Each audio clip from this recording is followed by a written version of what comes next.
Всем привет, в эфире «Карта мира». Я Егор Низамов. У Николя Саркози, который наверняка станет бороться за переизбрание президентом Франции, появился сильный соперник. Красавец и спортсмен Эрик Кантона намерен стать лидером страны.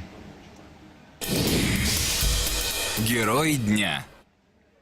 Итак, что известно про нового кандидата в президенты Пятой Республики? Кантона прежде всего легендарный футболист, звезда Манчестер Юнайтед. И у него даже были шансы возглавить этот клуб. Сейчас он, правда, работает директором в нью-йоркской команде «Космос» вместе с другим прославленным спортсменом, бразильцем Пеле. Но в то же время 45-летний Эрик Кантона известен своей гражданской активностью. Он постоянно говорит, что во Франции, цитирую, «слишком часто, слишком нагло, и что самое страшное, систематично, цитата закончена, проявляется социальное неравенство». Неудивительно, что Эрик Кантона в конце концов решил принять участие в президентских выборах. Чтобы его кандидатуру официально зарегистрировали, ему надо собрать в свою поддержку 500 подписей любых чиновников, которые находятся на избираемых должностях. Кантона уже отправил прошение многим французским мэрам, и в этих письмах он назвал себя вовлеченным гражданином и добавил, что, цитирую, «эта вовлеченность заставляет меня говорить, причем куда серьезнее, чем обычно, и с особым чувством ответственности, потому что наша страна стоит перед выбором, который определит ее будущее». Цитата закончена.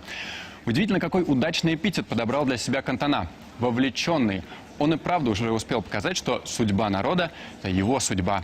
Самая громкая его акция случилась в 2010 году, когда финансовый сектор в Европе нес большие потери. И вот под конец того года Кантона обратился к французам с довольно оригинальной идеей.